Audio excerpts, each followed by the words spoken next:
Good morning everybody. BA part second में हमारा research mythology जो पेपर है उसमें बिंदु चलता है वस्तुनिष्ठता। आज हम इस पे चर्चा कर रहे हैं। वस्तुनिष्ठता जैसा कि नाम से स्पष्ट है, वस्तु प्लस निष्ठता, यानी जिस तरह एक प्राकृतिक विज्ञान का विद्वान कोई अध्ययन करता है तो अध्ययन करते समय निर्जीव जिन पदार्थों पर वो प्रयोग करता है उनके साथ उसका कोई आत्मिक लगाव नहीं होता, वो उन्हें वस्तु मान के अध्ययन कर रहे।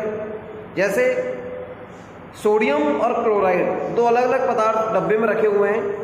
अब कोई वैज्ञानिक Na और Cl को मिलाकर NaCl नमक बना देगा तो उसको कोई दुख नहीं होगा कि Na का कलर चेंज होकर कैसा हुआ, क्लोराइड का कलर कैसा चेंज होकर बना, क्योंकि उसने उसे वस्तु माना था। तो उसके द्वारा किया गया अध्ययन एक वस्तु की तरह किया गया और वैसे उसने निष्ठा रखी है, इसलिए इसे वस्तुनिष्ठता से संबोधित करेंगे। अब प्रश्न उठता है, समाजशास्त्र में वस्तुनिष्ठता की आवश्यकता क्यों पड़ती है? एक अध्ययनकर्ता अपने अध्ययन क्षेत्र में जाकर जब नवीन नवीन विधियों का प्रयोग करते हुए अनेक विषयों पर अध्ययन करता है तो उसे वहाँ धर्म, जाति, लिंग के आधार पर अपने जैसे लोग मिलते हैं। अब कई बार क्या होता है कि मान लीजिए कोई व्यक्ति अमुक जाति का है और वो फील्ड में अध्ययन करने के लिए गया और उसे उसी के जाति के लोग मिल गए तो उनके सामने कई बार पक्षपात कर जाता है। अब उसने यदि पक्षपात किया, इसका मतलब उसने अध्ययन की इकाई को वस्तु नहीं माना, उसे व्यक्ति माना, और ये चीज यहाँ पर व्यक्तिनिष्ठता कहलाएगी। अब प्रश्न उठता है वस्तुनिष्ठता क्या है? तो इसी को संबोधित करते हुए हम इसकी परिभाषाओं के बारे में देखेंगे, इसको समझने का प्रयास करेंगे। तटस्थ निरीक्षण द्वारा तथ्यों का उनके वास्तविक रूप में संकलन और विश्लेषण ही वस्तुनिष्ठता है। दूसरे शब्दों में अपने स्वयं के विचार, आशा, आकांक्षा, भावना और पूर्वाग्रह से प्रभावित न होकर किसी भी तथ्य या घटना का उसके वास्तविक रूप में ही विश्लेषण करना वस्तुनिष्ठता कहलाती है। अब ये जो सांकेतिक परिभाषा दी गई है इसमें लिखा है कि तटस्थ निरीक्षण। तटस्थ निरीक्षण का मतलब आप वैल्यू फ्री होकर एक सम्यक दृष्टि के द्वारा तथ्यों को उनके ओरिजिनल फॉर्म में वास्तविक रूप में कैसे प्राप्त हुए उसी रूप में संकलित करना और उसका विश्लेषण करना वस्तुनिष्ठता कहलाएगी। जैसे हम किसी गांव में बाल विवाह का अध्ययन करने के लिए गए और वहां हमने कोई जाति विशेष के अंदर देखा कि वहां छोटी आयु में बच्चों की शादियां कर दी जाती हैं।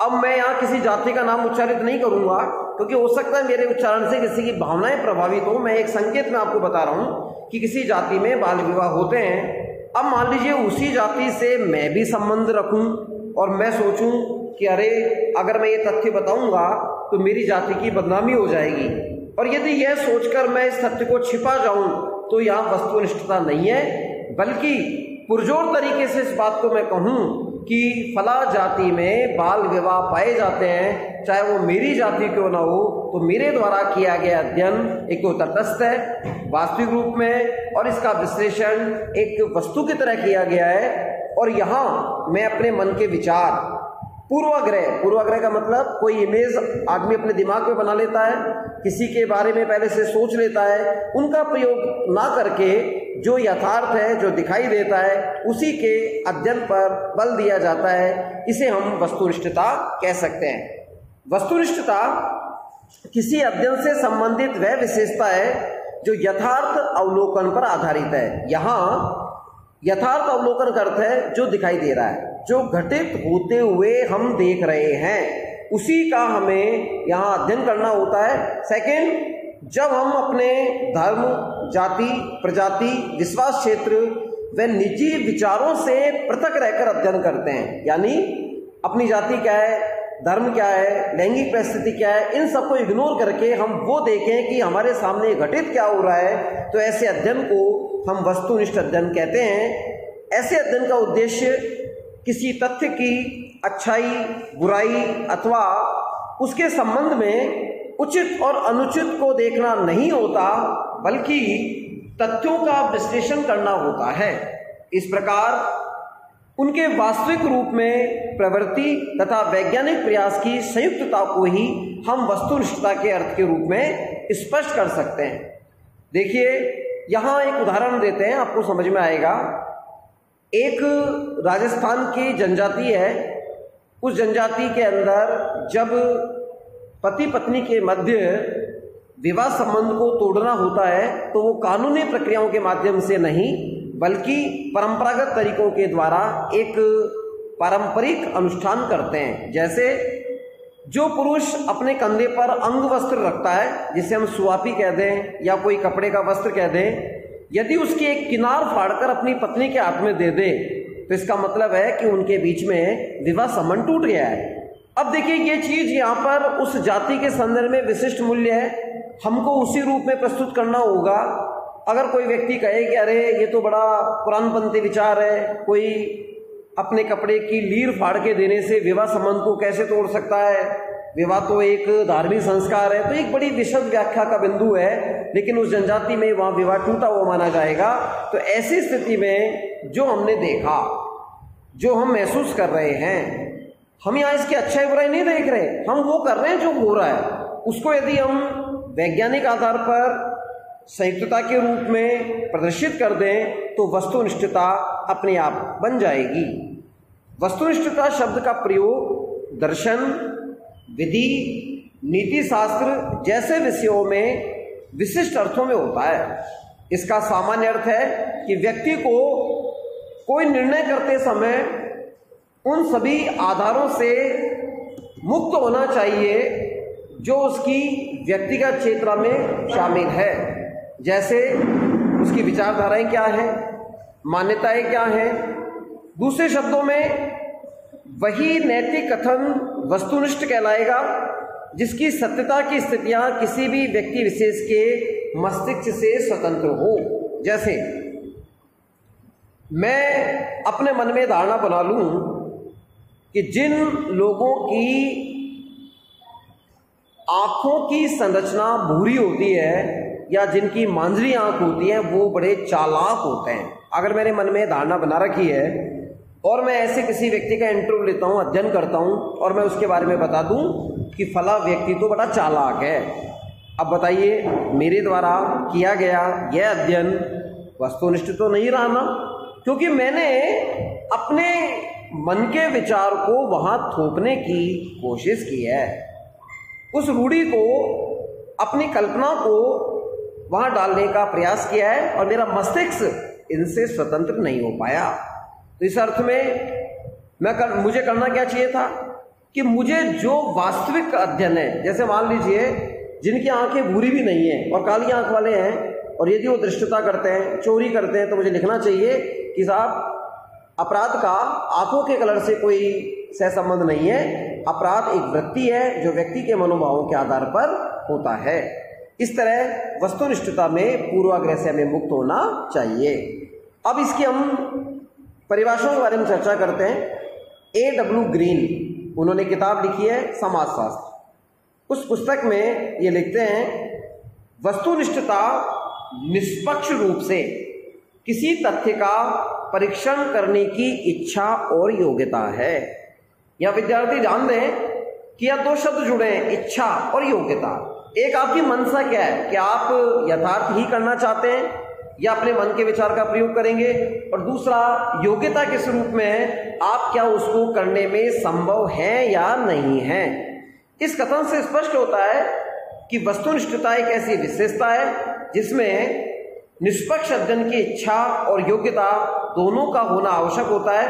इच्छा का तात्पर्य विभिन्न घटनाओं को यथार्थ रूप से प्रस्तुत करने की स्थिति के साथ है और योग्यता का संबंध व्यक्तिनिष्ठता को दूर रखने की कुशलता से है। इसका तात्पर्य है कि एक अध्ययनकर्ता जब कुशलतापूर्वक तथ्यों को उनके यथार्थ रूप में प्रस्तुत करता है तब इसी विशेषता को हम सामान्य अनुसंधान की भाषा में वस्तुनिष्ठता कह देते हैं। दूसरी परिभाषा के रूप में फेयरचाइल्ड एक विद्वान है जिन्होंने किताब लिखी द डिक्शनरी ऑफ सोशियोलॉजी।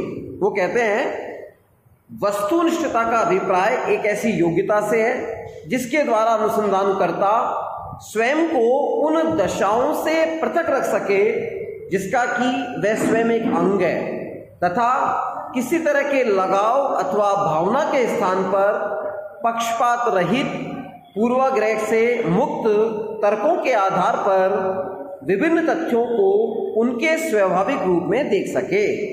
प्यारे विद्यार्थियों, इस परिभाषा में दो महत्वपूर्ण बात छिपी हुई है। पहली तो ये, जब अध्ययनकर्ता कोई अध्ययन करता है तो स्वयं को उन दशाओं से अलग रखने का उसे प्रयास करना चाहिए। अब वो दशाएं कौन सी है? जिनका वो अंग है। किसी भी प्रकार के लगाव को यहां महत्व नहीं दिया गया है, पक्षपात तो आप कर ही नहीं सकते हैं, और पूर्वाग्रह, आपने जो पहले से धारणा बना रखी है, जो आप किसी भी तथ्य के बारे में सोचते हैं, उसको आप वहां प्रयोग में नहीं ले सकते। आपको वहां क्या करना होगा? मुक्त तर्कों के आधार पर, जो ओपन में खुली संरचना में, जो तार्किक संरचना में मिल रही है, उनका आप प्रयोग करेंगे और उन्हें स्वाभाविक रूप से आप देखने की कोशिश करेंगे, तभी वो वस्तुनिष्ठता बन जाएगी। वस्तुनिष्ठता को यहां अलग अलग रूप से भी परिभाषित कर सकते हैं। पूर्वाग्रह से मुक्त होना, वैल्यू फ्री होना, पक्षपात रहित होना, सामाजिक यथार्थ के आधार पर ही अध्ययन करना और अपनी पसंद, रुचि, इन सबको इग्नोर करके जो है, जो दिखाई देता है, उसी के अध्ययन पर हम बल देते हैं। अब प्रश्न उठा कि वस्तुनिष्ठता की आवश्यकता क्यों पड़ती है? ऐसा क्या होता है कि अगर हम वस्तुनिष्ठ अध्ययन नहीं करेंगे तो प्रॉब्लम होगी? इसके जवाब में समाजशास्त्री कहते हैं कि वस्तुनिष्ठता के अर्थ से यह स्पष्ट हो जाता है कि किसी भी वैज्ञानिक अध्ययन के लिए यह एक महत्वपूर्ण तथ्य है। इसके बिना किसी भी अध्ययन का कोई वैज्ञानिक मूल्य नहीं रह जाता। वास्तव में वैज्ञानिक अध्ययन का आधारभूत उद्देश्य सार्वभौमिक निष्कर्ष प्राप्त करना होता है, जो कि वस्तुनिष्ठता के आधार पर ही संभव है। इसे विद्वानों ने कुछ बिंदुओं के आधार पर बांटा, जैसे यथार्थ ज्ञान की प्राप्ति के लिए, सामान्य भ्रांतियों को दूर करने के लिए, अनुसंधान के नए क्षेत्रों को विकसित करने के लिए। ये सामान्य शब्दों में इसकी आवश्यकता के महत्व को बताता है। अब बात आती है यथार्थ ज्ञान की प्राप्ति। देखिए, जब हमने पहले से कोई धारणा बना ली, फिर हम अध्ययन क्यों कर रहे हैं? मान लो मैं अध्ययन क्षेत्र में जाने से पहले सोच लूं कि वहां के तो 90% लोग पढ़े लिखे नहीं होंगे, इसका मतलब क्या है? मैं अध्ययन नहीं करना चाहता। अब मैं यदि यथार्थ ज्ञान प्राप्त करना चाहूं, मैं वास्तव में चाहूं कि नहीं, मैं मुझे एक आंकड़ा चाहिए, तो मैं उस गांव में जाऊंगा, वहां वास्तविक तथ्यों का संचय करूंगा, मन के विचारों को छोड़ूंगा, तो कहीं ना कहीं मेरे अध्ययन में यदि आया कि 68.24% लोग पढ़े लिखे हैं, तो ये आंकड़ा एक्यूरेट होगा। अतः यथार्थ ज्ञान की प्राप्ति के लिए वस्तुनिष्ठता की आवश्यकता पड़ती है। यह सच है कि प्रत्येक अध्ययन का उद्देश्य कुछ विशेष तथ्यों का वास्तविक ज्ञान प्राप्त करना होता है, लेकिन सामाजिक घटनाओं के संदर्भ में इसकी प्रवृत्ति की आवश्यकता कहीं अधिक है। सामाजिक अनुसंधान में वस्तुनिष्ठता के द्वारा यथार्थ और उपयोगी ज्ञान का संचय करना संभव है, और सामाजिक परिवर्तन के कारण आज विभिन्न सामाजिक घटनाओं व मूल्यों में जो तेजी से बदलाव हो रहे हैं, इस स्थिति में एक वस्तुनिष्ठ दृष्टिकोण अपनाकर ही हम समकालीन दशाओं से संबंधित यथार्थ ज्ञान को प्राप्त कर सकते हैं। अब दूसरा बिंदु आता है यहाँ पे, सामान्य भ्रांतियों को दूर करने के लिए। मानव की यह प्रकृति है कि वह सामान्य ज्ञान के आधार पर बहुत से भ्रमों को विकसित कर लेता है, तथा विभिन्न प्रकार के व्यवहारों को समझने के लिए विश्वासों को ही निर्णायक मानता रहता है। ऐसी सभी भ्रांतियों को केवल वस्तुनिष्ठ अध्ययनों के प्राप्त निष्कर्षों के द्वारा दूर किया जा सकता है। उदाहरण के लिए, अभी तक यह सामान्य भ्रांति थी कि इंटरकास्ट मैरिज जब होती है तो संतान मूर्ख, अकुशल, अविवेकी और विकलांग पैदा होती है। अब मुझे बताइए इसमें लॉजिक क्या है? अब स्त्री पुरुष की जातियां भी अलग है, तो ये किस पुराण में लिखा है कि उनकी होने वाली संतान विकलांग पैदा होगी? ये हमारी भ्रांतियां हैं। इन भ्रांतियों से निवारण करने के लिए हमें इसका अध्ययन करना पड़ेगा। अब हमें क्या करना होगा, हमें ऐसे कपल ढूंढने पड़ेंगे जिन्होंने इंटरकास्ट मैरिज की है और उनके बच्चे अच्छे अच्छे पदों पर पहुंचे। तो हम क्या कहेंगे कि भाई हमने जब अध्ययन किया वस्तुनिष्ठ होकर तो हमने पाया कि इंटरकास्ट मैरिज के बाद जो संतान उत्पन्न हो रही है वो मूर्ख, अविवेकी और विकलांग नहीं बल्कि अच्छे अच्छे पदों पर भी काबिज हो रही है और वो विद्वान भी है। तो ये भ्रांति हम दूर कर सके। इसके विपरीत जब वैज्ञानिक सिद्धांतों पर आधारित वस्तुनिष्ठ अध्ययन किए जाते हैं तो निष्कर्ष निकला गया कि अंतरजातीय विवाहों से उत्पन्न संतानें उन माता पिता के बच्चों से अधिक योग्य कुशल होती है जिन्होंने अपनी जाति में विवाह किया है। ये भी एक उपकल्पना है। कुछ लोगों की धारणा क्या है कि जब हाइब्रिड कोई होता है, जब विसंगत रूप से अंतरजातीय आधार पर संतान उत्पन्न होती है तो उसका दिमाग तेज होता है, क्योंकि सामान्य बोलचाल में हम देखते हैं ना कि संकर बाजरा, कि साहब दो फसलों को मिलाकर उसका बीज बनाया और उससे उत्पादन अच्छा हुआ, तो ऐसी उन संतानों को संकर मानी गई। अब ये धारणा भी गलत है कि इंटरकास्ट से उत्पन्न होने वाले बच्चे बहुत बुद्धिमान होंगे, कभी कभी वो मूर्ख भी हो सकते हैं। तो ये यथार्थ अध्ययन पे ही होगा। अतः भ्रांतियों को दूर करने के लिए भी इसके अध्ययन की आवश्यकता होती है और ये एक नया समाजशास्त्री बिंदु है। अब इसके अंतिम चरण में अनुसंधान के नए क्षेत्रों को विकसित करने के लिए एक अध्ययनकर्ता जब वस्तुनिष्ठ दृष्टिकोण को अपनाकर अध्ययन करता है तो अनेक ऐसे महत्वपूर्ण तत्व से प्राप्त हो जाते हैं जिन पर पहले कभी विचार किया ही नहीं गया था।